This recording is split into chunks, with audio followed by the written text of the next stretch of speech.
Okay, you broke up a bit, so can I just, I'll repeat that to make sure my understanding. So because of the pandemic, you kind of focused and targeted the work and the area of need, and then you would select who you would interview or what assessment tools you do on a more one-to-one basis rather than on a group basis or with more than one person. Was that correct? Is that my understanding? Yes. Yeah. Well, not we one-to-one basis is with the person we support. We help with this transition because we cannot just before pandemic. Our transition was like we invited people for tea visit, 1, 2, 3 tea visits, and then overnight stay. So now we do pretty much the same, but it is on one-to-one basis. Yes. Okay. Yeah, that makes sense. Yeah. And if we need input from other professionals, we of course do it via Zoom or telephone. And right. Okay. So we've got restriction, we cannot invite people to the building. So do you? I suppose there's a lot more creativity about taking. I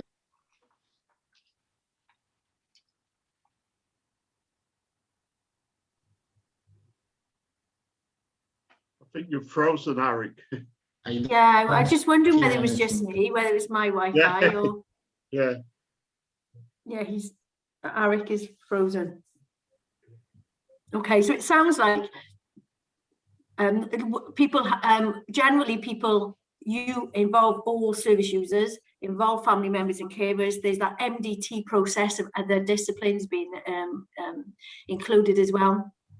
But to be undertaking the assessments, there's been a lot more creativity. So the use of virtual, use of one-to-ones, I suspect photographs rather than we'll visit the places. You've been sending photographs, sending pictures. So though at the transit, it's been done, but in a very different kind of creative way.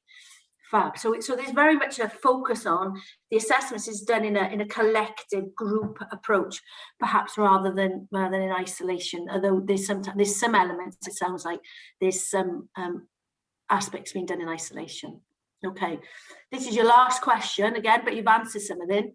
You answered some of the question before about who else precipitates, and you guys kind of repeated a little bit, but what are they contributing to the process? What are you asking them? When you're doing when we're doing these behavioural assessments with people, what's the aim? What are you asking people to contribute to enable that process to do well? Because we are collecting information, but their contribution to ensure we get valid, robust, reliable information is really important. So in your view, what do you feel they are contributing to that behavioural assessment process?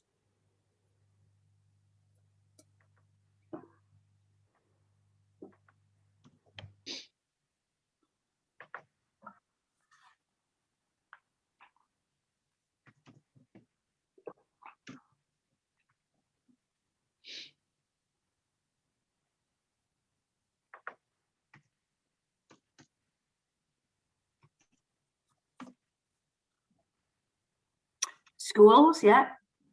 So we're looking at the teachers and the teaching assistants. For those who are supporting children or young adults.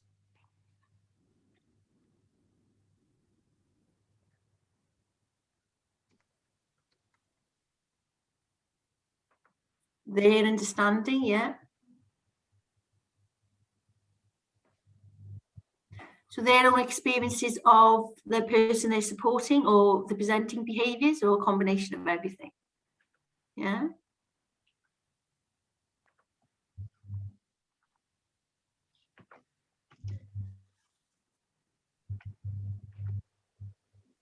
So looking for families' opinions, their background.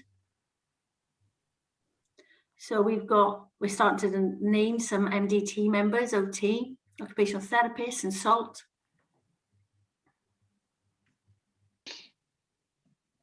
So we've got obviously hospitals. So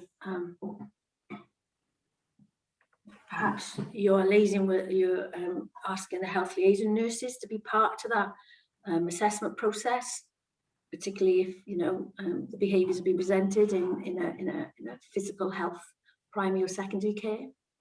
Yeah, we're looking at triggers as well.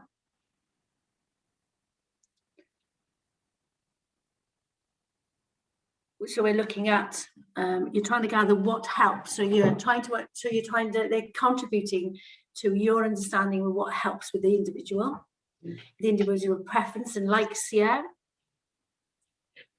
So we're asking what worked well in the past. Yeah. So we're trying to look at the perhaps the positive strengths this individual has, or perhaps working routines or interaction style, about what works well in the past, what was enjoyable and meaningful to that person. So perhaps we might want to duplicate it, or we might want to transfer from one environment to another.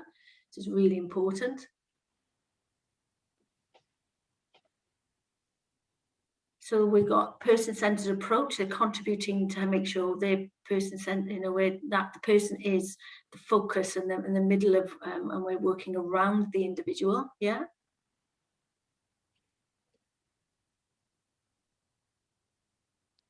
So we're asking the individual, who else, we're asking other people to partake in this process. We're asking quite a lot. Do you ever stop and think, what am I asking this person to offer me? What am I asking this person to enable me to be part of this assessment process, particularly if whether you're the lead or whether you're part of that process. So it could be someone's asking you to contribute to the assessment process, or it could be you're the PBS lead or you're the MDT lead of that particular scenario for that individual, or you're perhaps the house manager, you're overseeing this, but you're the facilitator.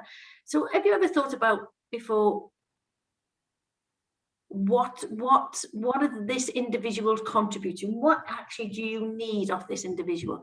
Do you ever have those thoughts or those conversations when you take those assessments?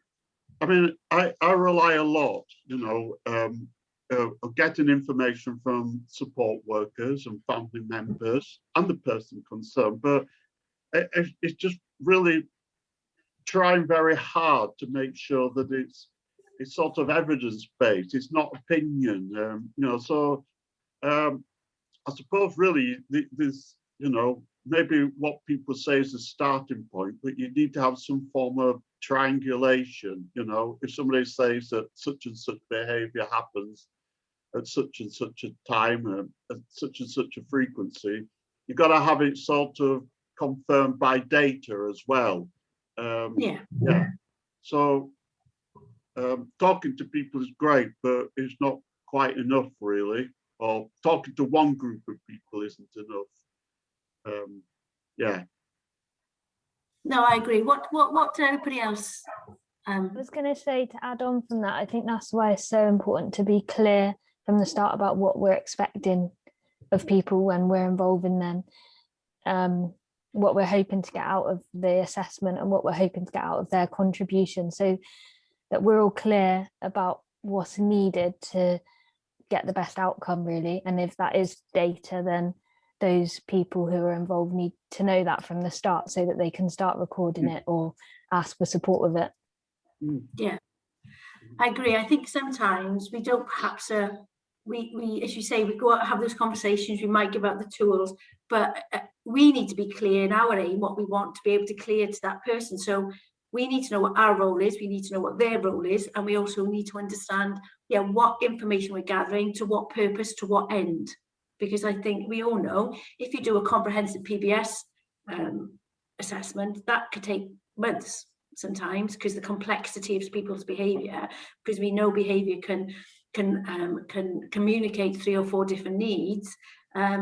and one type of behavior can communicate 3 or 4, or 2 types of behavior might communicate the same thing. So that complexity of unpicking it's like a little jigsaw, isn't it? You're like a little investigator, but you only need to know what you need to know. The rest you need to park up and put away.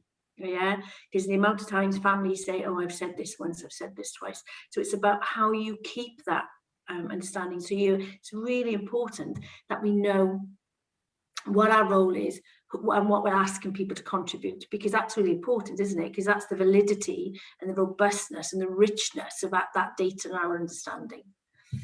I think it's also really important, as you've just said, Beth, is that families tell their stories families or the individual tell their stories over and over again. Yeah. And it is about trying to capture it so that that information goes with them, rather than having to do it all over again and again and again. So we do need to get better at recording and documenting the life history and enabling people to take that with them, so that there is that understanding. The interpretation might be different because the environment's different or whatever, but sometimes it is families just go over and over and over the same things. And I think support workers sometimes feel like that. We've talked about this before. It's a new professional coming in, so let's do it all over again. So there are those elements of it. No, I agree. And that's why I think that, the contribution question, I think it's really important. What are we asking them to contribute? Because we've got all of this information. Why are we asking them to repeat again? Yeah. So what contribution do we need to make sure it's meaningful and not repetitive and it's inclusive, isn't it? It's really, really difficult at times to get that balance from our point of view. So I completely agree, Tracy. Okay. So now I'm going to stop asking you some questions now. I'm going to actually talk to you rather than you getting to talk to me. So, as I said, the reasons I wanted you to kind of think about what your role is in the behavioural assessments. I want you to think about what do people contribute, why do they contribute, and how can we do the assessments, which is even more difficult in the pandemic, isn't it? We can't just knock on somebody's door and ask them to do a pile of assessments because we're hamstrung at the moment because of the restrictions. So what we need to think about is, why are we doing the assessments, under what conditions, and what are we trying to achieve? So in front, we've got the defining features of PBS. So as you said, and you said in your previous, particularly Alan said, about gathering that data, which is what the practices are, isn't it? So the behavioural assessments come under those practices, where we're trying to gather that rich scientific understanding through monitoring through forms, through assessment processes, through clinical discussions, and we're going to be using that data to inform our decision-making process, to inform what our interventions are going to be and how we're going to capture this and how we're going to support people. And again, so that's the doing, that's the scientific bit, but actually the underpinning aspects of it, and which I think it's been scuppered at the moment because of the restrictions, and people need to be really creative, and people did some fantastic work, and as you said, within the elements as well, when we're capturing those behavioural assessments, we are trying to make it person-centred, aren't we? We want that collaboration and support from our MDT members, and more importantly from the support network, from the service user themselves, and family members. We want all of this. So when we're thinking about behavioural assessments, I think sometimes we can just become we lose that, and we might just think very functional of it. Well, actually, the richness of the data will only work well if we've got the underpinning values of that person-centred approach, that collaboration, and that support network, to enable that system change, isn't it? Because ultimately, that's what we want to do. We want the system to be more conducive and more needs-led for that individual, so that person improves their quality of life, they are able to contribute and participate in their community and have those full lives that you and I have and kind of expected across the society. So it's really important, I think, to, when we're thinking about the behavioural assessments, that we remember they're not just functionary, that quality of how well we can engage people, how well we can have that collaborative approach really does impact on our ability and our richness of the data. Yeah, so to improve them, it's to have them meaningful. It's really important.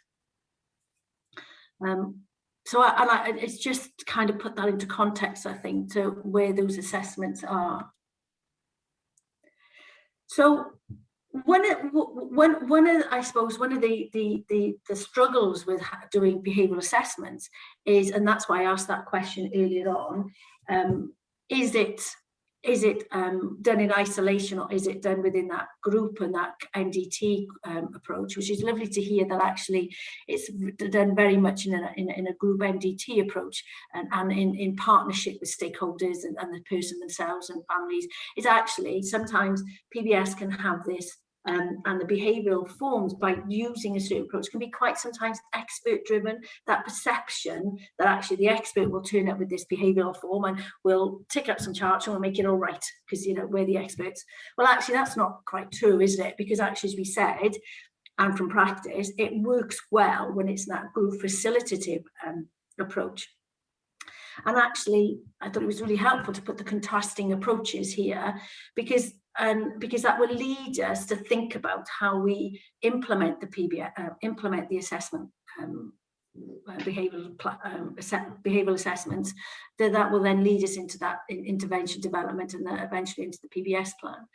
So the contrasting issues, if it does become expert driven, then actually there's that hierarchy expectation and that perceived expert approach, which is not, you know, the expert is the person themselves who have that lived experience with their support network around them.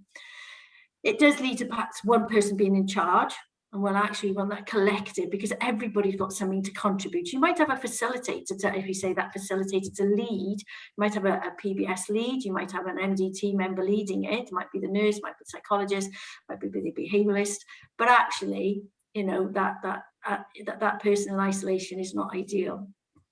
And also, it's having that more facilitative approach that allows actually the MDT might be the expert in the PBS technical and scientific approaches, you know, the behavioural forms, but actually the expert to how to make these come alive and how to make these work actually are the person themselves. So it's really important that when we think about we're doing these assessment, these behavioural assessments, we need to consider that. And I think it's even more important now in the pandemic, because actually accessibility to people is so much harder. You know, we have to be creative to get access to people nowadays. So it's about us keeping that facilitative and that open approach. And also, if it does, we say it remains, you know, it remains. We keep the fidelity and the validity of the PBS plans in the long run, and also this of the assessment process as well. And it gives us that richness. And as we said on here, it allows everyone to partake. It allows everyone to contribute to every stage. And that was that question I asked, well, what do you want this person to contribute? You know, I've done numerous different assessments, from a BBAT to a CIA, from a MAS to a functional FAI to a monitoring force. And they're all asking something different, aren't they? So what are we asking? What are we contributing? So they actually have ownership of the plan. And this will then ensure people are engaged throughout the entirety of the plan, but it actually begins with how we engage people through their behavioural assessment approaches. If people want to contribute, please do. Or people getting the person who's been supported, making sure that they're involved, and the folks that support that person being involved, it gives tremendous ownership to the plan then, you know. I just think PBS is an area where it could easily become hierarchy based, or you know, reliance on the expert, to be honest. I think we've got to sort of counteract that at all costs, really. I mean, you know, it's the folks who are working directly with an individual who have to implement the PBS plan, you know, for people who are very severely disabled and can't contribute quite so much. And, you know, we got to find a way, you know, to make sure that those people have a buy-in. You know, it's not just, you know, and you know, by contributing to the plan and their views and ideas being respected, it's sort of like a secondary sort of thing, really, you know. By doing that during the assessment process, I think you do get that sense of ownership. No, I agree, Alan. I think the less able the individual, it is harder. And I think as professionals, sometimes for a variety of reasons, we may forget that we need to stop and kind of start from the beginning and be creative. How do we include this person, you know, so they are meaningfully engaged and we are listening to as you say, their likes, their preferences, their, you know, and they're actively contributing. And that is, I think it's the less able the individual, the harder it is. And by default, we're more likely to fall to that expert-driven approach, which is not necessarily the most helpful. And I think we need to be really mindful of that. Okay. I have another question. Yeah. And I suppose we've just answered that. We've just answered that question really, and it was just kind of making sure that everybody, unless of course people have a different view, which so certainly the facilitative is where we are very much agreeing that the facilitative is the most helpful. Yeah. So yeah, okay, again, people might disagree, but yeah. And then I've got another slide, and we'll have a think about, you know, we'll quickly go through why it's most helpful, but we have done some of that already. Yeah. So these are some of the ideas I thought it might be most helpful. Yeah. No, as we said, and we said that earlier on, no one person is the expert. And again, it encourages like-mindedness, I think, because I think, I don't know, from some of my practice experience, sometimes supporting some complex, difficult behaviours, it is challenging for the staff team, it is challenging for the MDT, and it's challenging for the families, and everybody's involved really. So to have everybody having an equal mind, you know, equal thoughts and equal, or all thinking the same, feeling the same, and it's really supportive, isn't it? You know, thinking that actually it's, you know, we can manage this, it is difficult, validating some of people's challenges, and then being able to support that across the support network and the team. Yeah, I think that's really important and powerful. I think it also builds capacity as well, because if we're sharing ideas and thoughts, we're sharing skills, we're sharing knowledge, and actually then allows not just development of the service user and the family, it allows development of the MDT as well. So we're all growing together, we're all learning new stuff. And again, that the person is the heart of it. Interventions are contextual fit as well. Yeah, it's no good unless the interventions are contextual fit, because meaningless to the individual, and all the hard work and the input and the support will be scuppered really, because then we'd have to go back to start the process again. And again, it's about increasing that fidelity or the effectiveness of the PBS and its intervention, because ultimately that's what we're here for. We want good, robust assessments to enable our formulation and our to be able to identify the right interventions to enable to get the right support in for that individual. And I would argue as well at the moment is kind of mitigate some of the against the COVID pandemic restrictions that we've put up, because you say you can, you know, use that Zoom, we can you know, break it up on a one-to-one, you know, rather than just accepting that the restrictions, we can't do this, we can't do that. But actually we've got the facilitative approach, we've got the MDT to pull on and draw off those ideas and those suggestions to make it work. I have another question. So we're agreeing, and we're understanding the place of behavioural assessments, our role in this, what we hope to what we're trying to get the contribution to hopefully aim and to kind of identify. We're agreeing that collective facilitative group MDT approach is more helpful for the service user. But actually, what do you think might be some of the barriers to be able to enable that to happen when conducting the behavioural assessments? Because we're saying the behavioural assessments is done in that group effect, then what might be really difficult at the moment from a conducting that? Families not being honest yet. Technology, yeah.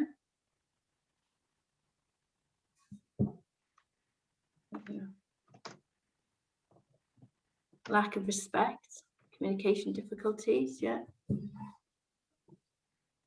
So what kind of challenges you've come across in the latter year? Yeah, so families not, you know, they've had services and they've been poorly served for whatever reason, and they found it not effective and not helpful. So yeah, what's the point? I've been told that. What are you here for? What's the point? And he was like, oh, okay. And I have a good understanding of what your challenges are, what your difficulties, and that led me to understand my approach had to be very different before I had to develop that relationship and offer, I'd be quite clear and transparent what I could offer, and then make sure what I was offering was meaningful to that person. Yeah, engagement. It's difficult to engage IT for some people, or for all of us, to be honest. And some days are different for others. Have a look where else we go.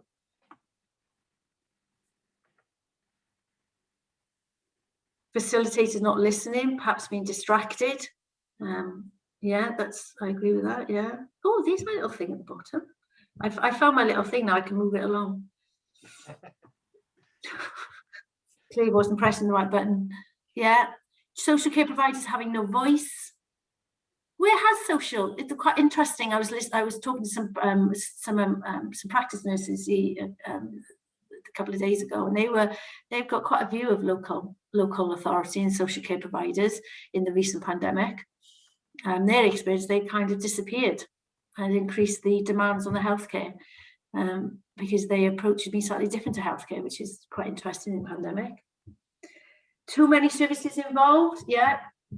Sometimes you can have way too many people, and so the families again are repeating their stories. Nobody's got a clear role. Again, we go back to some of the questions we had at the beginning. What are our role? What are the services roles? Yeah, because if there's too many of us and we're not clear with our role, we're not effective, we're not helpful, then actually, you know, families or support services are not going to want us be into support, because they're not going to offer them what they need.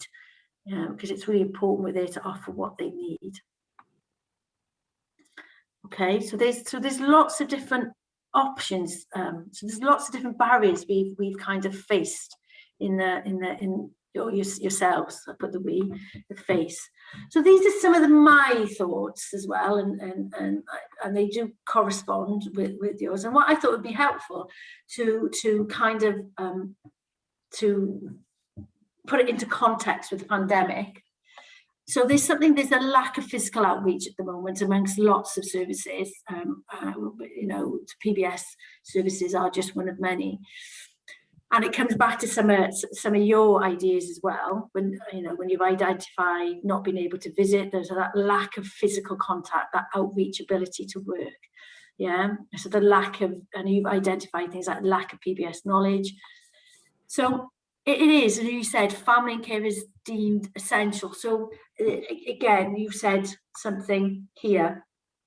Families not wanting to engage because actually not effectively helpful, not us being effectively helpful. So it might be that families and carers deem that they're able to manage. Yeah, we're okay, we can manage, and not necessarily recognising where they are perhaps in the crisis, or the crisis is developing, or actually just that quality of life is not there. That service user or that individual has not been able to access stuff they've been able to, particularly in the restrictions at the moment. And lots of things have been taken away from us. And I think we need to, Beth, I think we also need to recognise with family carers, families especially, that they've worked really, really hard. And, you know, it's very difficult to just accept other people coming in and them taking over. And, you know, the trust, they have to build up the trust, because they've probably been there time and time again, and it hasn't worked for them. No, I agree. And yeah, I think, yeah, we forget, don't we, as practitioners, we could be just another one. They could have had 3, 4, 5, 6, 7 of us. You know, whereas, yeah, they've been with their child, whether it's a young child or an adult child. Yeah, they've had the challenges, the mornings, the evenings, the afternoons. They've had all those difficulties, and without a learning disability, I wouldn't be readily giving up my parenting and allowing somebody to come into my house to look after. Exactly. Do you know what I mean? So, and that's without a learning disability. That's without my worries about vulnerability and protection and all that. Yeah. And I do agree. I think we forget. We turn up at the door with our little, you know, I'm a professional and I can make things better. And the reality is, we're asking families to share and to give up a lot. And the trust is huge. Is absolutely huge. And I think that's even more so in the pandemic at the moment, because lots of families, particularly say families with children, are reporting that, you know, services have simply stepped away, and all the services or the support they've had is being diminished or lessened or reduced or non-existent. So it's really, really difficult for us to understand perhaps what they deem essential or not essential, and the ability to manage, and our respect of that, really, and our, you know, to be able to understand that and respect their decision making. We've also got, like we said, that those challenges are second and third and private sector. I put that in because in discussion with some of the practitioners, they're saying their local authorities have actually pretty much shut down shop. So the behaviours have increased, not for everybody, but for some, because of the lack of services. For other people, the lack of demands have actually reduced the behaviours as well. Yeah, so it's some people have had a positive effect and some people have had a negative effect. And again, the quality data received, we said, actually sometimes the data we received is really good, but sometimes when we're reliant on whether support staff or families to report and fill out documentation, sometimes we haven't asked the right questions, they haven't understood the right answers, and sometimes the data is not necessarily as valid as perhaps we're asking. So that can you know, that can cause difficulty, and not being able to go out to double check, to sense check that, it can be really difficult. Again, that face-to-face, that contextual fit, you know, we've all been there, haven't we? We've done Zoom, you know, you can see into my dining room, but actually it would be a very different experience, you standing next to me, wouldn't it? You'd have a very different experience of how am I delivering this? What am I feeling when I'm not feeling? So that contextual fit is really important, and ideally we need to do it in face-to-face, but because of the present moment, we have to be reliant on, as we said, families being honest and transparent, and services being honest and transparent with us, and that can cause quite difficulties. As we said, IT issues, you know, that Wi-Fi, practicalities, abilities, you know, me starting off, I couldn't even turn a slide over, and so it's all that as well. It's really difficult.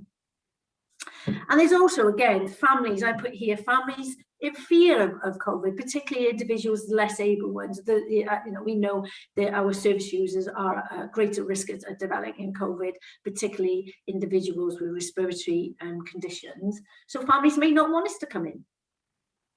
Tracy, do you want to say something? Yeah, I suppose it's just me being pedantic of not saying less able, but those maybe who are more vulnerable to COVID rather than being less able. Okay. Yeah, that's fine. Yeah.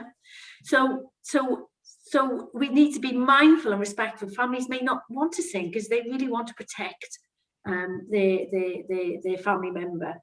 So it's then, and we have to respect that, and we have to be able then to support that and manage the individuals and families. And again, then we've got the service. The services, what each services deem essential. Yeah, so are we you know, what is essential? Are we saying under the PBS framework? And if we look back at the slide I started off with the values and the practices, so actually the values are really important, but actually the practices is what we need to do. And people might be getting different people will have different ideas of what is essential. So people might be more focusing on the medical model, where actually the PBS doesn't ask for that. So that's kind of in conflict. Yeah, actually people might be more focusing on the values model, or people might be focusing more on the social disability model. So it's about actually what, you know, what are the drivers and what are the decision-making tools to be able to us to make those decisions. Then also I thought it was a really good idea. Then we look at the pandemic challenges for the practitioners as well, ourselves, because we've got to be able to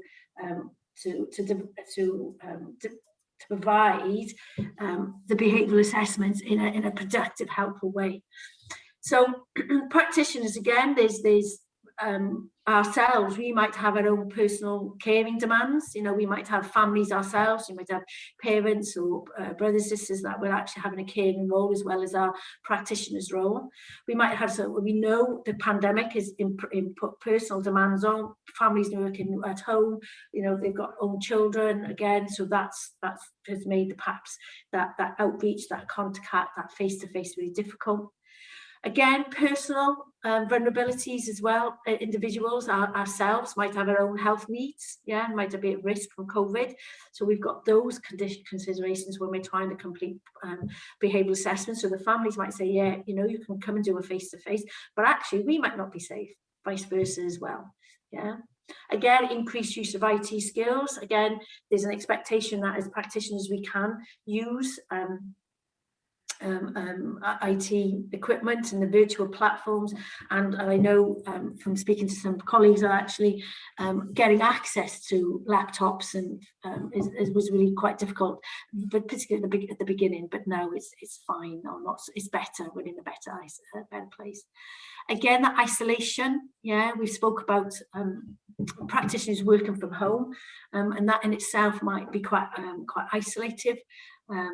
You know, that interaction that we're saying, if we're doing that, if we want behavioural assessments delivered in a facilitative approach, yet we're all in our homes in an isolatory manner, that kind of makes it a bit more difficult, because we're doing everything on Zoom. We haven't got that walking down the corridor, that interaction, that chit chat, that formal or informal interactions that we gather so much out.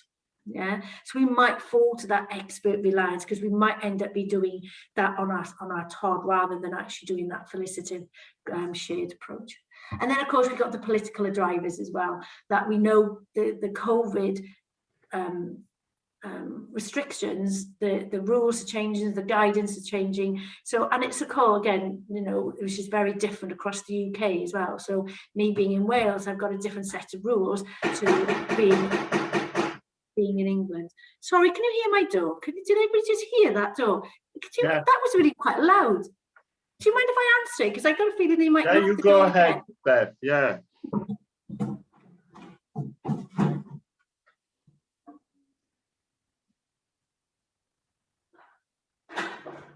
Hope it's not the bailiffs.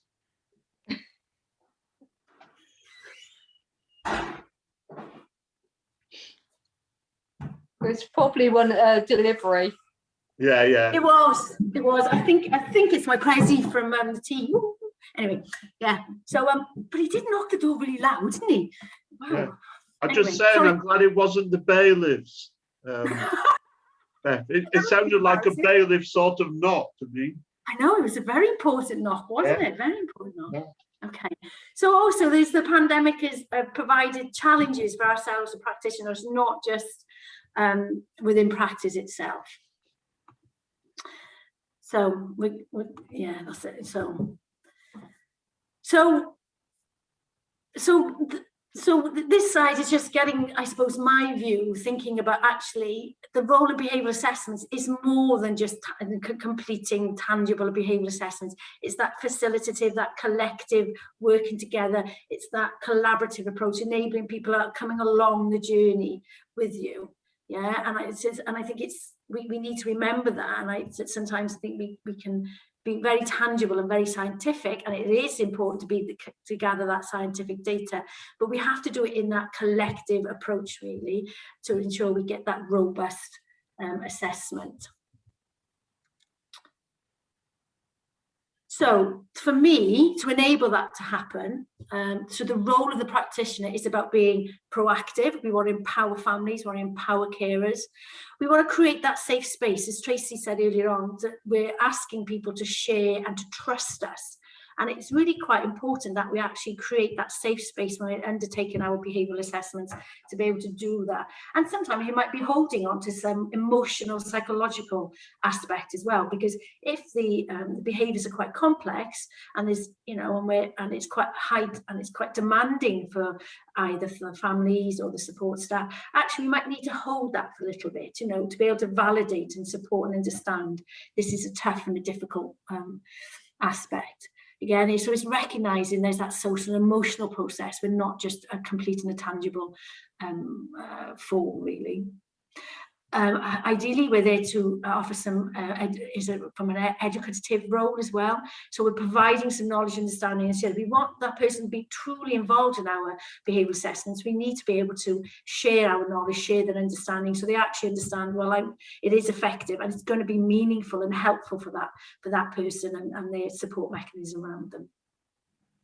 And again, there's a functionality aspect, isn't it, where that data is there.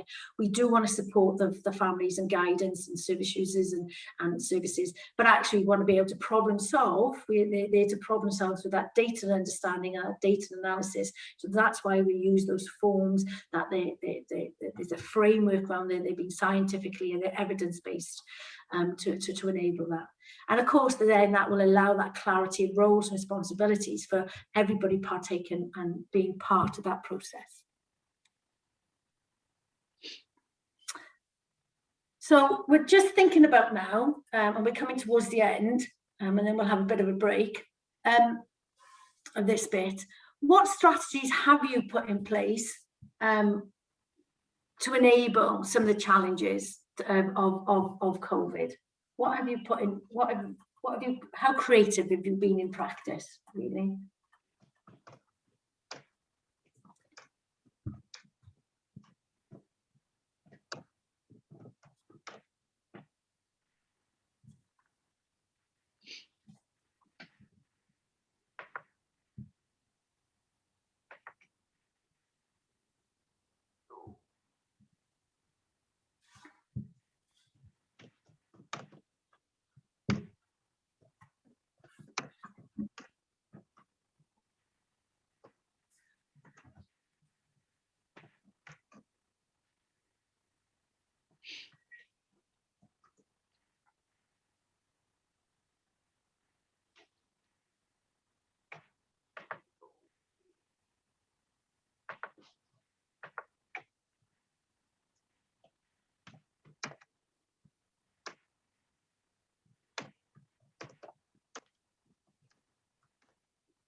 So someone's been, all right, social distancing walks. So you've been able to do walks and doing the assessment process. That's nice, actually, to be able to go out and walk. It's a bit like that mindful walk, isn't it, when you're going out and about.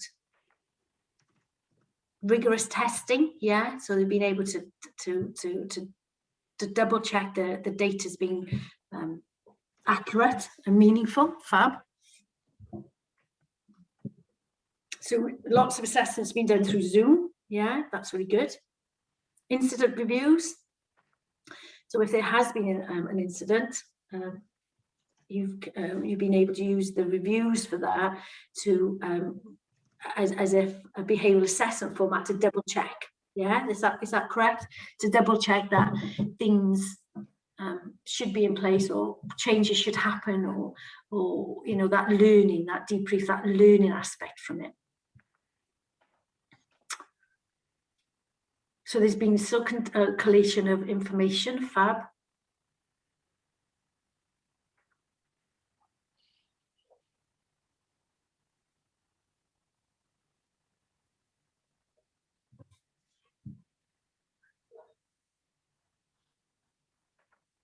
So you've been using risk assessments to support the assessment process. Yeah. to able to, I'm assuming then to able to know whether it's the urgency of the person's need, whether you can do it through Zoom, whether you do need to go to face-to-face. Behavioural interactive plan, yeah, that's really good. So that the plan is interactive and ongoing rather than perhaps set moments. I'm assuming that ongoing review and interaction between the person and the support system. It's encouraging liaising, yeah. Liaison, I can't say that.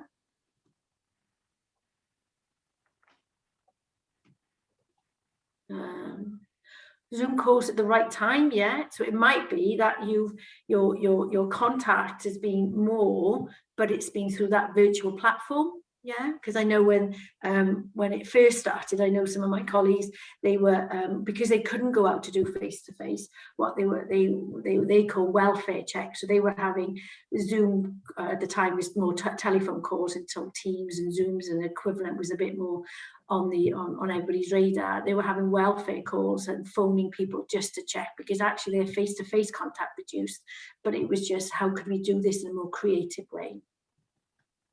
So of course there's still some visits going on, but under the guidance with PPE, yeah, because that's still allowed with the correct, under those correct risk assessments and for the correct need, yeah. Using others' reports, yeah, so that collective, again, that facilitative approach, actually, you know, sometimes hopefully we could demonstrate, as again we said it before, about gathering the right information. We don't need to ask the family some stuff. Actually, if other reports have that, then it's just sharing that amongst the MDT members, or sharing that with the support staff and families. So there's lots of creative strategies and alternatives, or just doing more of something that actually you've been able to kind of put into place, really. So scan data, yeah, so being able to ask the homes to scan the data and send it to you rather than go and pick it up in person. Yeah, that's really good. Yeah, offering reassurance. So yeah, so kind of that validating, we say, because, you know, PBS is also about that emotional and psychological well-being, about making sure somebody's got that good quality of life. So validating and reassuring people, whether it's through Zoom, whether it's through telephone calls, whether it's through Teams, whatever is equivalent for that services or that family member, really. Social distance activities. So there's lots. So actually, if you look at all what's been happening, you've all been really quite so busy, but doing things in a slightly different way. Yeah, there's group Zoom activities to be able to get the information and the data generated. Yeah, that's really good. So there's lots of different ways. So it's still been ongoing. So I've got a list. See if they could kind of similar. So again, it's about greater use of IT, and you said, so it's about using those virtual platforms, and if you look back at the list you generated, that you have been doing Zoom through groups, through individuals, so it's been really good. Some face-to-face contact has continued, as you said, but you use your PPE, you've done social distancing, you kept within guidelines, you kept people safe and well. Again, you might be telephone calls or Zoom to complete the assessments. Greater confidence and reliance on the families as well, because you can't go out perhaps and double check that contextual fit. You can't go out and sense check the information. You are, but using the more reliance and greater confidence in families. And as you said, that's really beneficial if families saying, hold on, I've been here way longer than you and I have the knowledge, I have the skills. So it's about us working together.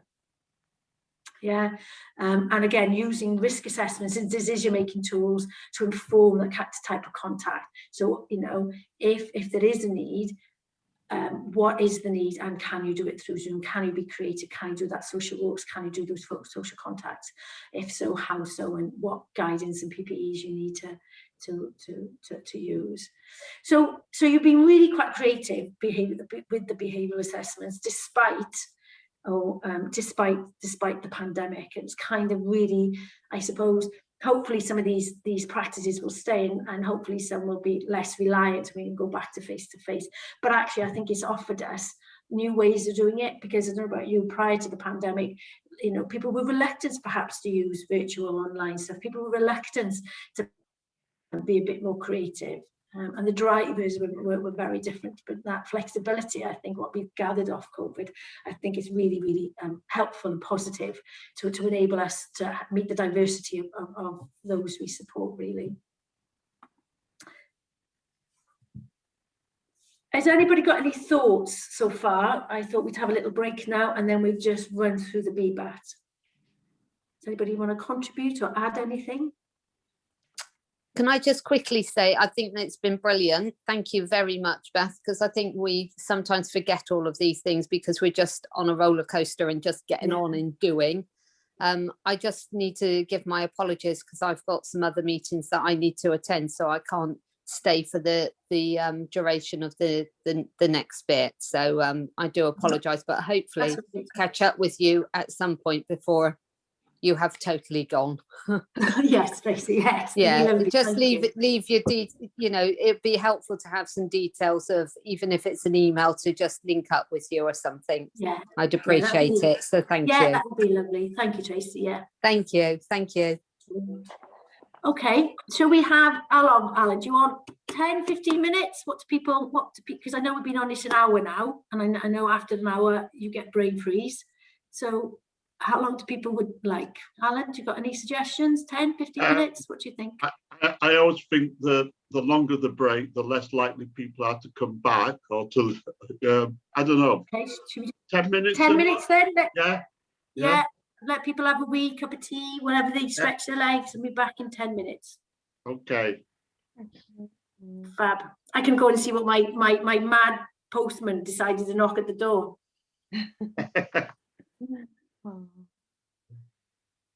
Yeah, okay.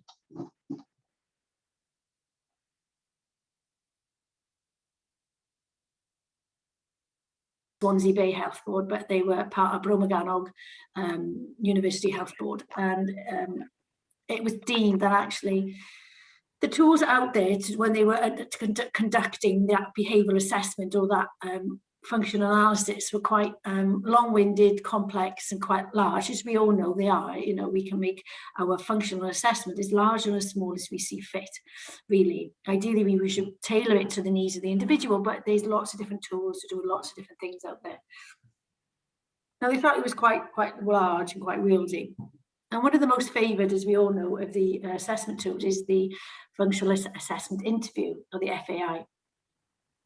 And that in itself is quite wieldy as well. So they were kind of thinking, well, how can we do this in a I suppose, not a dirty approach, no quick dirty approach kind of thing, but a kind of, how can we make this assessment more manageable, more meaningful, more focused, and more enabling? And actually, sometimes we all know we don't need a full comprehensive 6 months work on somebody, because actually the complexity is not there. Perhaps you just need to alter an area of somebody's life. So it was designed to, so the brief behavioural assessment tool was designed to carry out a brief functional assessment to understand behaviours that challenge. So it was about trying to reduce the complexity and the length of time. So there is a full day's training with this. And they actually take you through the different elements, and they get you to practice the different sections of the BBAT. And I'm quite happy to send Alan, actually, I'm happy to send you some guidance after. There's a guidance how to complete this. So I'll send you some of that so people can have access to it. So even if they don't get the full training, hopefully this kind of whistle-stop tour and this assessment and some guidance can actually help you. And then if you wish to contact the authors, you can, because it's very much used in South Wales. This tool is used very much, and when it was first designed and shared, I think all the Welsh Health Boards undertook the training, and we use it quite often. And we, as in when I was in practice, I know my practice partners use it all the time, but there is some caveats to it as well. So it's about it is more of a screening tool in of itself, and then you add the tools to go with it. So what we'll do, we'll go through the different sections and the different bits, and why some bits are designed in that way and why bits are designed in that way, because it's all been evidence-based and tested. So it has been validated, and it's a useful tool. So, as we said, it was designed to carry out a brief functional analysis rather than that full comprehensive functional analysis. And subsequently has clearly defined and prioritising areas, because as we know, some of our service users can come with a complex array of behaviours. So this is not to capture. So if the individual is very, very complex, then it's recommended not to use this tool. Because of the complexity, because it's the idea of this tool, you define and you prioritize behaviors of concern, but is only focusing on 3. So some people, as we know, might have 4, 5, 6 behaviors, but actually, so they might have those behaviors, but you might be thinking, right, actually, I need to do a quicker piece of work, or I need to address perhaps the more risky behaviors, or actually, I need to do this now, and then I can carry on with the more fuller assessment after. So this is only focusing on 3 behaviors, and it's asking you to prioritize these behaviors of concern. Now, you might have a format to prioritize them. I don't know, there's a pro forma that's been developed that you can use, or you might have that clinical discussion and judgment, or you might actually have that discussion with a family member or the person themselves, because it's really important, isn't it? What we prioritize and what perhaps the family member might prioritize or the person themselves might prioritize might be very different. So it's about how do you prioritize this? So that's what this is about. So and it might enable you then to have a screening tool as well. So if you know there's several behaviors, you might think, well, let's use this, and then we can worry about the ones after. So it's designed to identify the slow and fast triggers. Again, so this is several assessments in one. So what you'll notice when you use it, you will see the bit of the FAI in it, you will see the bit of the MAS in it, you'll see the bit of the CIA in it, you'll see coping skills, you'll see communication, so you see strengths and abilities. So they kind of pulled all this together to actually like one place fits all. So it identifies slow and fast triggers. It will identify you maintaining consequences. And again, those alternative behaviours, because as we know, we don't want all the negativity, we want the positivity, we want the strengths, we want the abilities, we want to go from a place of strength-based outcome, we want to build on what people's got, we don't want to identify what people haven't got. That's the old school thinking. People have got skills, so how can we improve them, how can we enhance them? We want to be able to understand people's likes and preferences, because they can be used to build upon, and then we can use them as reinforcers. And then it's also to identify people's basic communication needs. Again, this is not a replica or a substitute, for assault assessment, but it kind of gets us thinking about, we could put some basic stuff in place. Perhaps we might be asking assault to come and support us later. And then it enables us to summarise your findings, pull that together through summary statements, and then to develop interventions and a PBS plan, a brief PBS plan from it. Ideally, it shouldn't be used on its own. I don't know, hopefully people haven't been using it on its own. It's ideally to be used with another tool. So whether you want to use it with behavioural monitoring forms, they're quite good, because then you get, that kind of broad picture. So the idea is not to use this in isolation. So how are we gonna gather it? So it's let me move it on, because I'm going to be telling you stuff which is on the next slide, which is no good, and I'm going to confuse myself. So, like any assessment tool, we need to think about, again, and that's why I kind of preambled the assessment discussion prior to a break. We need to think about who we're interviewing, because it's an interview-based assessment tool. So we are interviewing the person or persons from that clinical interview process. So we need to know that they know the person well. They must have worked within that person with that person for the last year. So if that person hasn't worked with that person for that last 12 months, then that's not the right person for this tool or this assessment process. You can, if you want, interview 2 or 3 people together. That's sometimes more helpful, because as we know, I don't know about you, but when I was in practice, I could interview 2 or 3 different people using the same, using an FAI, and actually they come out slightly different. So actually, and that is okay, because people do have different experiences. People do, again, that contextual fit, isn't it? I don't know whether people had perhaps, have got experience of having a one PBS plan in the whole family home and then another PBS plan in the day service. It could be a combination of both, and you've got different sections, because people will present differently because environments have different demands and expectations. Again, if you might need to carry out the BBAT, one it's perhaps the family home, one in a day service, perhaps one employment one. So you might need to carry out several BBATs because people have different people's behaviours might manifest differently, and their needs might be different. We need to obviously explain what it's all about. Ideally, I don't know, from a practical point, whenever I filled out an assessment report, I would give it to somebody so they had the copy and then I could fill out my own, because otherwise share it back and forth is quite difficult. Again, we're regularly, like any good interviewing and techniques, we're regularly checking in to make sure the person understands what we're asking, why we're asking, and where we're going with this. Again, you might want to take breaks, because the form is suggested, or the assessment form, it's taking about an hour and a half for each BBAT, and in practice, in my experience, sometimes I've done it in an hour, sometimes I've done it in 3. So it's depending on how well you know the person as well, and how well that relationship you've got. So that's why if you can get somebody who knows the individual really well, you get that quicker process and that more robust information. Again, do not give the BBAT to people. It's that interview format process. Again, don't be unrealistic. Again, the usual, so the crosses are the usual good tips about when you're undertaking any assessment.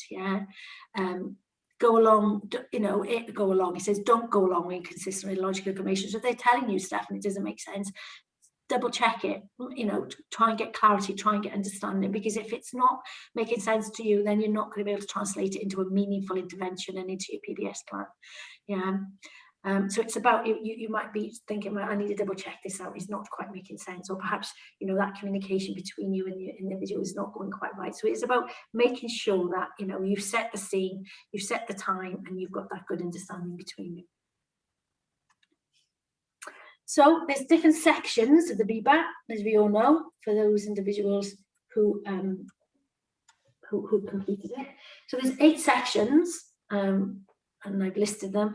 And then there's also then at the end, you've got the scoring of the maintaining consequences, and then you've got your summary assessment at the end. So the summary assessment is those summary statements where you're pulling all your fast, slow behaviours and your consequences or maintaining factors together. So you're getting like a summary of the behaviours to be able to recognise, and that definition to kind of start understanding some patterns, pulling out some themes, suggesting, and then you might be wanting to, with your function analysis, then that you're going to be comparing that then with perhaps any other data tools you've used about, is it, if we're saying somebody presents with hitting out behaviour because of a sensory issue, is your other assessment tools also agreeing with this, supporting that stronger information?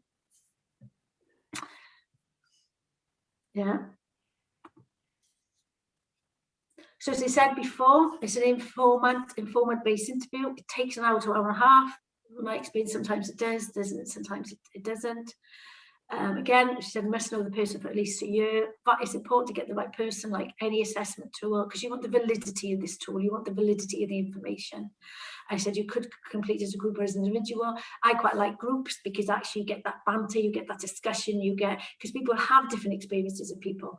And then it's also good sharing as well, because if we're trying to identify somebody's coping skills, or we're trying to identify somebody's communication skills, and somebody is behaving slightly different to different people, it's really good to get that and understand why actually it's working well there, but it's not working quite so well there, because that's that jigsaw, isn't it, you're trying to pull together. So I make the assumption everybody's seen a BBAT. Would that be a fair assumption? No. Okay. Everybody. So some people. So what if I can? wonder if I can pull it up. Would it be helpful if I pulled, if I just literally pulled it up and then just showed it, you know, ran through it once through the screen? I'm not sure I can't, can I do that? I don't, let me try. I just thought of that. I made an assumption everybody sees, I've seen a BBAT, which is not very good really. Give me a sec. Where's my BBAT? Right. I'll stop sharing the screen a minute. And I will share that one. Can everybody see that now? Yeah. I'm hoping it'll allow me to scroll down. Oh, it will. So, as you so this is the front page. As you see, you've got your geographical information. It's the person's name. You've got the person's service user, and so at least now when we go through the sections, you'll be able to have a picture in your head what they are. So you've got the information of the service user relationship, because you might be wanting to come back. Yeah, you might be wanting to repeat the tool, and as we know, ideally, if you are going to come back to repeat the tool, you want the same informant, because that gives you the validity. In real terms, it's not always possible. We have to be realistic, but it is really important if we can. And again, we got, you know, how many hours they worked with the individual. So as we're scrolling down now, this is the area of defining the behaviour. So we might be listing all the behaviours. Yeah, the person might be presenting with verbal, physical, property destruction, self-injurious behaviour, stereotypical behaviour, and we are describing them. Yeah, so what does the verbal aggression looks like? You can't just put verbal aggression. So what we want to know, okay, we got the frequency and we got the severity, but we want the description. So do they use foul language? What language do they use? Do they just swear? Do they insult? What exactly does the topography, you can never say that, of the behaviour, what does it look like? If I was describing it to you, or you were describing it to me, what does that look like? So we were listing all the possible behaviours, and then we're listing about the frequency and the severity, because we know it might be frequently presented, but the severity might be liminal, and it might not be a management difficulty for some people, but might be others. So it's understanding this. Again, we've got the definitions of the scale again, because that can be, you know, it might be a different outcome depending who's supporting the person for different people. We know that some behaviours are more difficult for some of us to manage, or we might just not have the knowledge of the skills, or they might perhaps do it in more severity for some people and for others, or because of the context, because of the environment, because of the activity, because of the, you know, externally to that person. Yeah, and then we're looking at them, and then we're looking at the sequence of behaviours. Is there a pattern? Yeah, because if there's a pattern, then we can perhaps preempt that and we can cut it off. We can start identifying ways of identifying and putting interventions in earlier, you know, so we're able to get a better, effective intervention. Then we're prioritising. Yeah, and we're prioritising. Because I'm going to have to go back and forth between the screens now. So this is what it looks like. I'll run through this because I'm starting to describe it without going back on my PowerPoint, and I'm worried I might miss anything out. Then, of course, we're looking at the slow and the fast triggers, and again, they've made it quite easy. It's quite self-explanatory. I'll just show you this a little bit here. So we've got, you know, so they've put some slow triggers in for you as well. And again, what's really important, we identify into those three triggers, three behaviours. So you might initially indicate 7 behaviours or 7 categories. So the person, you might have 7 categories of behaviours, but you're only going to be focusing on 3. Or you might have, the person might only have 1 category. So perhaps the person only demonstrates physical aggression, but actually within that physical aggression, there's numerous particular behaviours. There might be 1 category, but 6 or 7 behaviours. So you might be thinking, right, I need to focus on 3 of those behaviours, because those behaviours are actually putting that person at the greatest risk, or those behaviours are the most difficult for the family to manage, or those behaviours are excluding the person from their community presence. So there's lots of different reasons. So it's about categories and it's about behaviours. So the form looks like this. So it's quite self-explanatory, really. There's lots of information for you to take, and the form looks quite big as well. And it is quite a big form, but they kind of put things in for you. So I'll go back on my slides now, so you kind of get a feel of what this looks like. Yeah, and that you've got your scoring system going on here.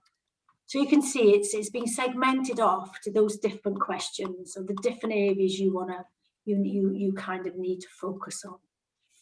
Yeah. So let's go back to my slides, because I'm a bit paranoid now. And again, I'll share this with Alan, but I'm sure you can those who use it will have a copy anyway, and you can. And it's around in practice anyway, but I'll share it with Alan. So let me share.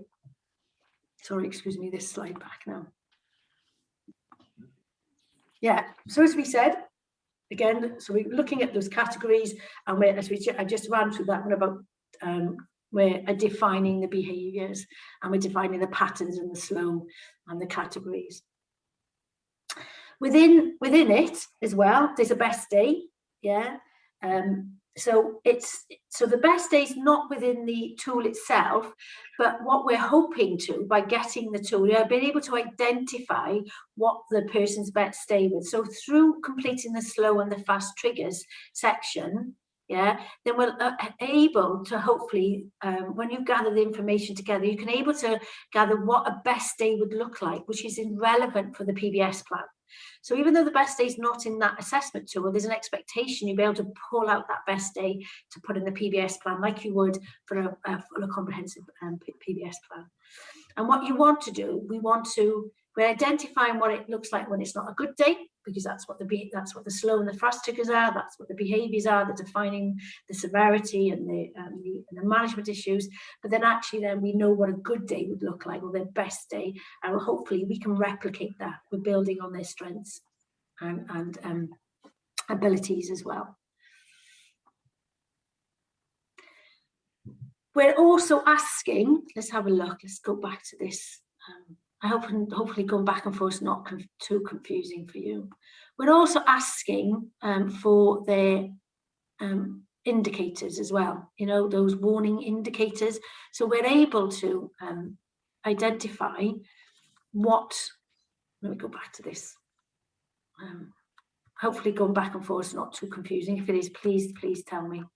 So here, they're asking on here, early indicators. So just like you would in your secondary prevention, if you're doing a comprehensive assessment, we're asking about those early indicators of concern, or those early warning indicators. And what I quite like about this BBAF is it's got it it's broken down into the areas. So how would you know those facial expressions, what the person says? So it's kind of indicating you already what the person says. Because you can see, so this tool is really quite a descriptive assessment tool. Yeah, it's asking you to describe, asking you to be clear and clarity with the difference about, what does the person do when they're off baseline or they're leaving that baseline? What is those indicators? Is it red face? Is it crosses? Is it holding fist? Is it leaving and go to their bedroom? What is it? We need to be mindful of this.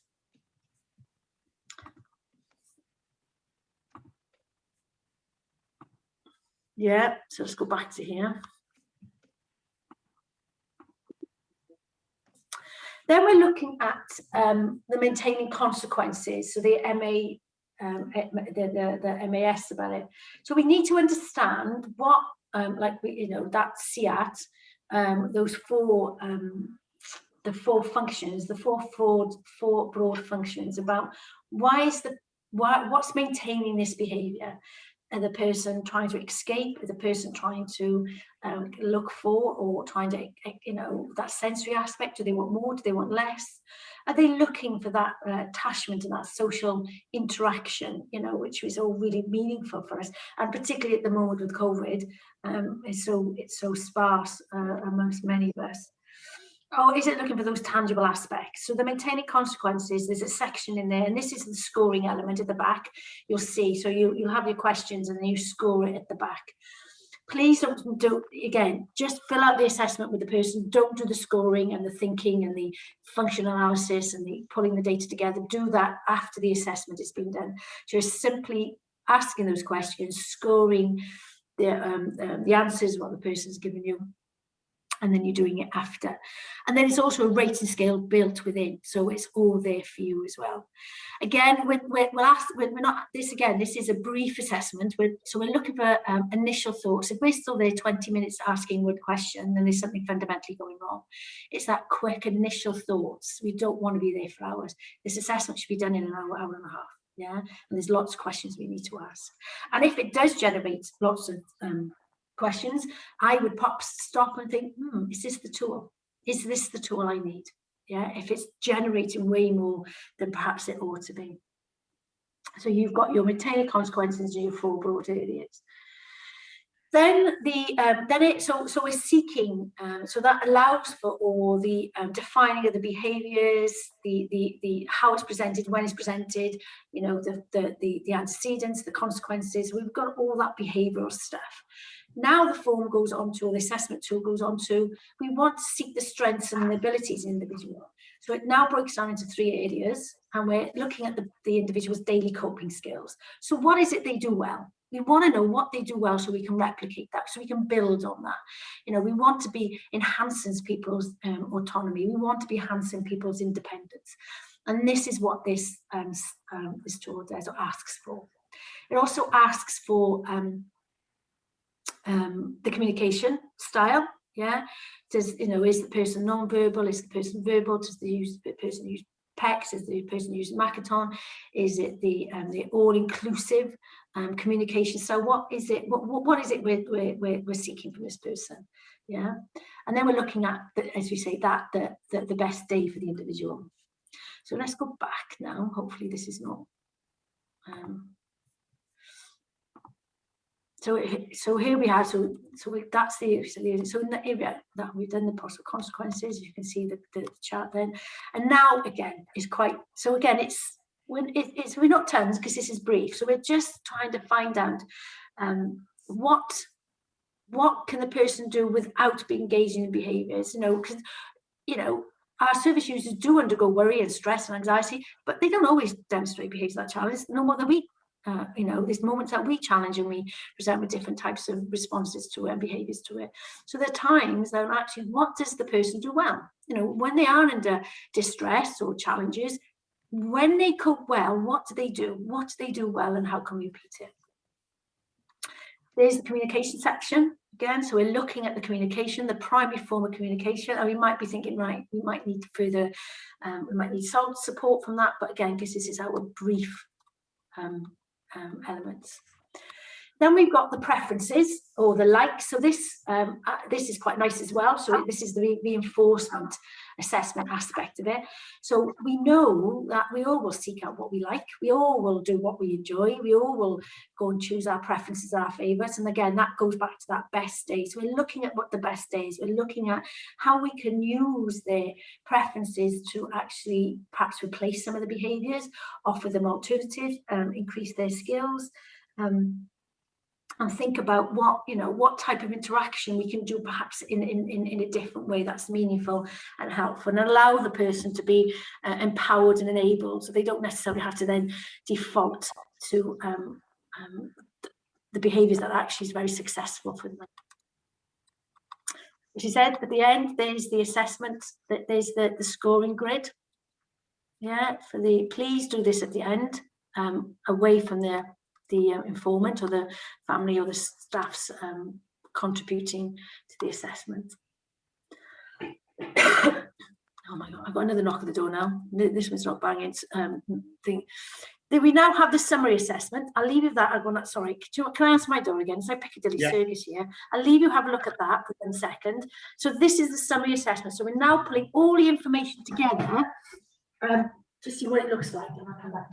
Oh my God, that's not good.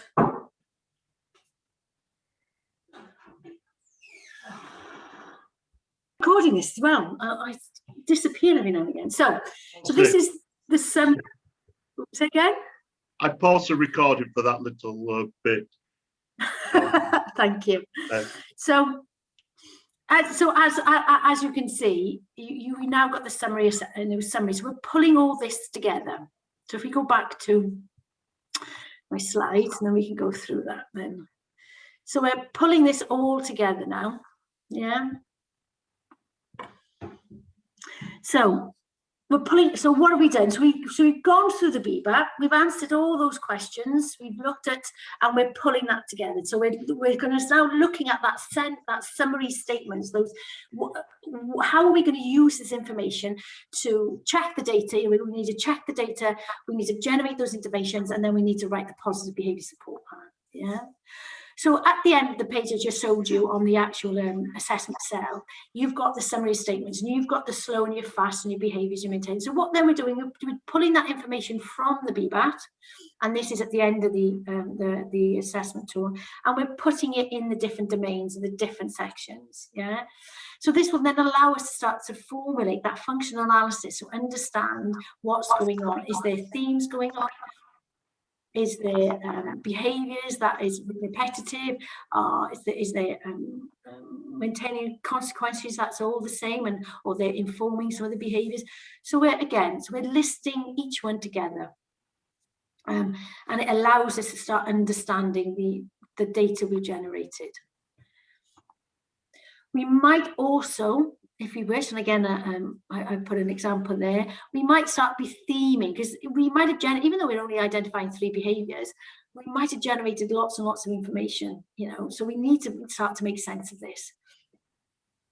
So we might want to then as well, because we also need to pull this into perhaps a report, or pull it into, we need to make sense to start generating interventions to generate the PBS plan. So you might want to do some spider graphs, you might want to do a report from it, but you know, it's going to be informing the formulation, particularly if you're in part of that MDT process. You're going to need to understand it to share it.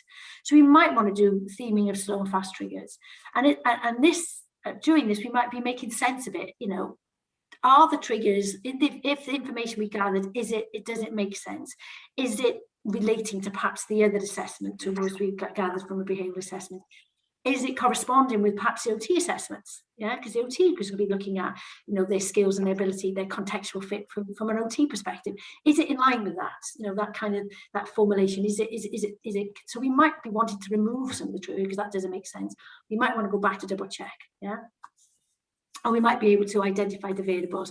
So in front of you, we've got here, so slow triggers might be, you know, actually we know when someone's got a headache, you know, there's going to be presented some behaviours, or actually that means several behaviours will be presented, you know. So you can see you've got the initial list here, and then we've grouped it together. So this can start thinking, right, okay, so there's an element about physical health issues here that we need to consider. Perhaps actually there's environmental, those ecological environments that we need to consider. So you might want to theme, because actually you might think, right, we're going to focus on the behavioural assessments, we're going to focus on the physical health aspects, or we're going to focus on the contextual aspects. So when you do your intervention, so you might be thinking, right, you know, where do I start? How do I start? And this might help you start to put that together and start thinking about the interventions.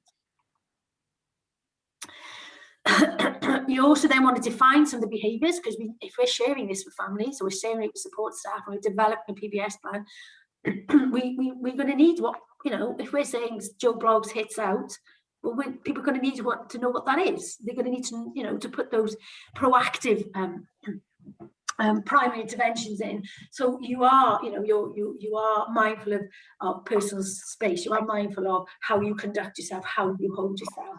You know, so you have responsibility, so you put them in place for your staff. Yeah, and I put what a good example and what a bad example is as well. So if you see, the good example is descriptive. Yeah, you know what's coming, how it's coming, where it's coming. Yeah. And again, it's the BBAT is only focusing on what I didn't say actually, Leon, it's only focusing in the last year. Yeah. So if we don't want historical behaviours, the BBAT is for here and now.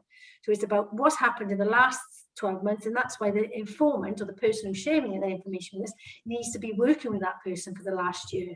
We don't want to know anything before. Yeah, unless you think it's really crucial, so an exception, that's fine. But then I would start to consider, well, do we need a more comprehensive assessment? If the behaviours are perhaps been long entrenched for such a long time, and they're that complex, I would question whether the BBAT is relevant. Yeah. The BBAT is not for complexity. Then we're sense checking. Yeah, so we've pulled up, we've got a good understanding, we've started to generate our summary statements, we've started to generate a narrative, or perhaps written a behavioural report from it, a small brief behavioural report from it, because that's what the BBAT do recommend. You pull your findings together into a cohesive report format so you can share and it makes sense. And then you might want to go back to the person and say, well, does this sound like, you know, have I understood you right? Is my interpretation and my analysis of the data, is it what is intended to be? Is this right? Yeah. And also that makes sure there's ownership from the person partaking as well. Again, then you might, again, as I said, you might want to then take that to formulate. There might be a formulation meeting planned with colleagues, with family, with service users.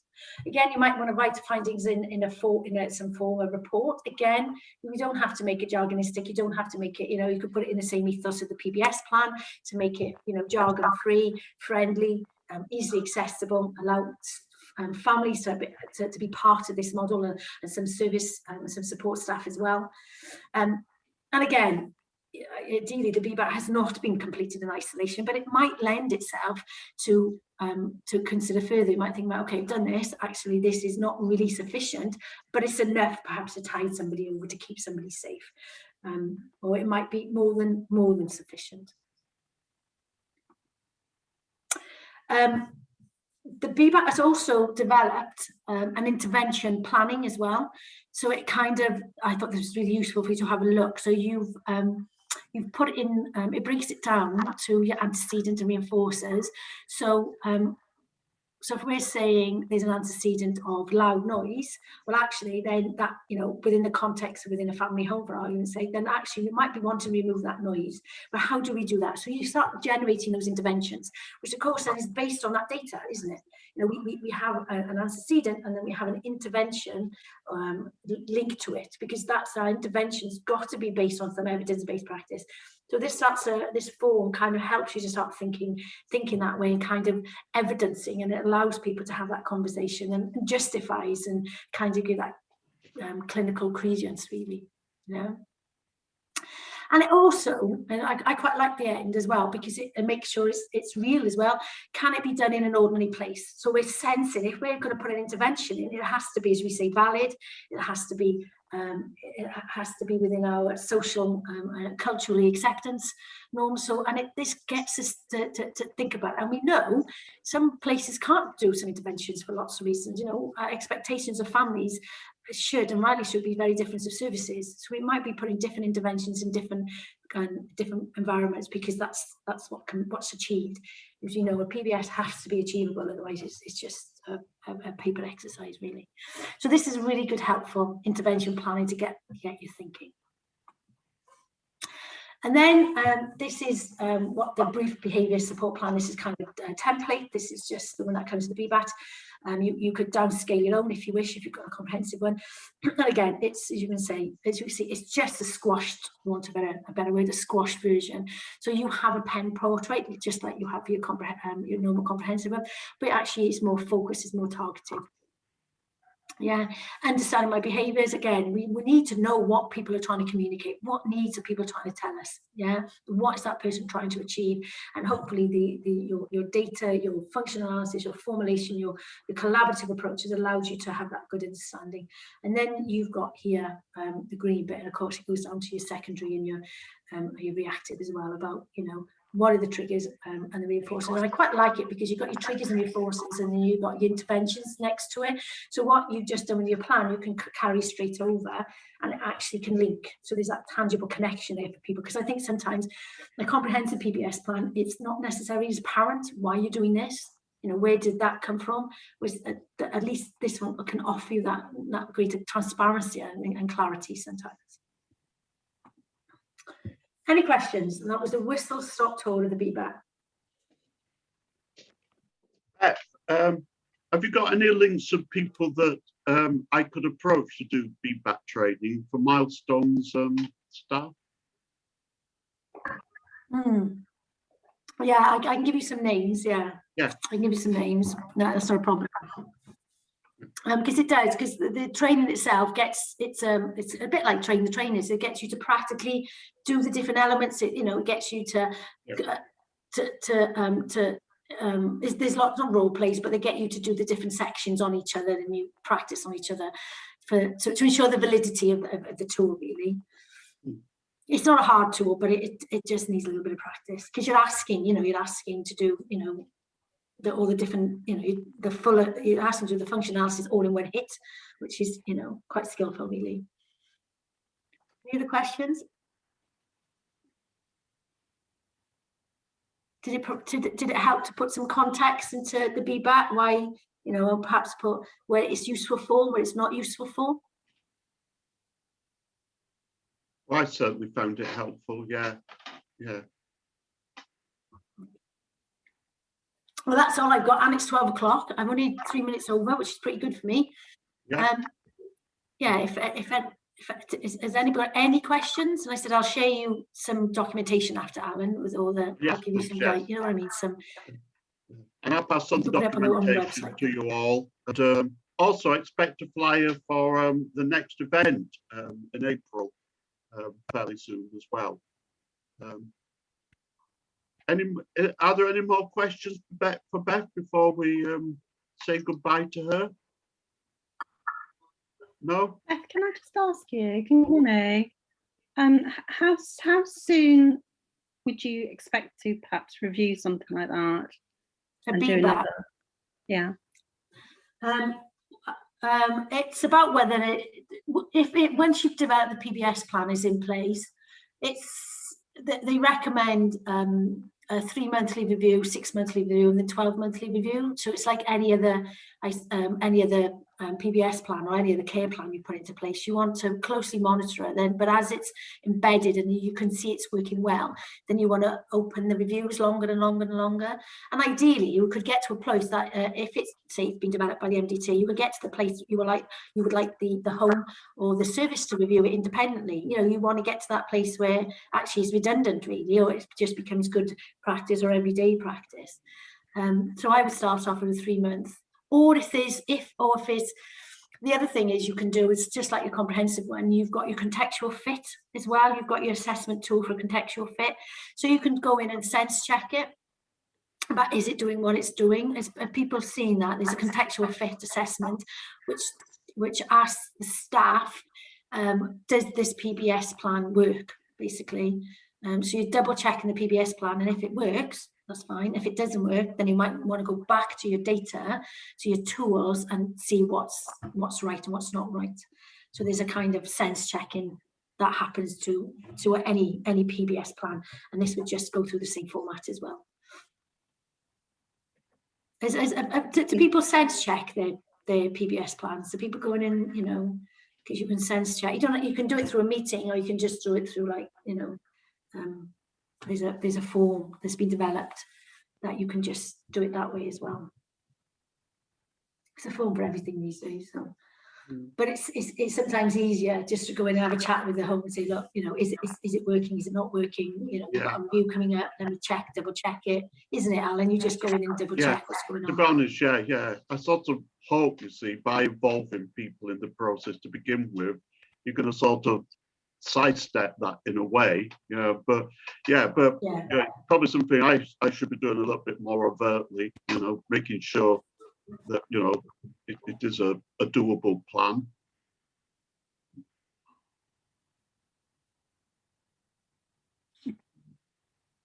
I'll send you a form for that as well. I've got a form for that. Yes, please. It's all lots of my forms I've got either from practices or from the BTEC, the BTEC PBS that was generated from Swansea. I've got that's the stuff I kind of use with the students as well. That's the stuff I was trained in. So. Shall we leave it at that, Beth? I mean, thank you very much for that session. A lot of people have put on the chat panel, thanks, and thank you very much. It felt like it was, 2 for the price of 1. I felt like it was You gave me a funny heading. I was like, what am I supposed to do with this, Alan? So that's why I did. It's all right. Blame it on me. My intention, I was hoping you would sort of, pick one or the other, really. But we being the last day. I was. Yeah, I suppose you probably thought you'd like to go out with a bit of a flourish. So yeah, that's quite all right. I did. Yes. Yeah. You can't forget me. Well, yes, you are unforgettable. All right. Yeah. Okay then. I just thought my name's come up as different. Not Beth. Oh, sorry. Okay. Oh, thank you, Beth. Okay. It's lovely to see you, Chris. Yeah. Thank you, Beth. Yeah, thank you very much. That's really good. I'm starting a placement next week, so I'm sure that would be more useful. Are you so- starting your placement next week? Yeah, I'm going to see how it goes. Can but try. Yes. Yeah, I'll get my teeth into it. Yes. Have a go. So and then, thank you. That was really good. Yeah, I enjoyed Fab. that. great, thank you. Okay. Oh, thank you. Good luck with everything, Beth. Hope Yeah, to good see you luck, again Beth, soon in your anyway. new role. Yes. Keep in touch. Thank you, thank Alan. Yes. Yeah, thank Added your I will. email to the contact list. So yeah, So feel free to join the Yeah. Well, I'll send you all the stuff. Yeah. Yeah, thank you. Yeah. Thank you very much. Bye bye now. Thank you. Bye. Bye.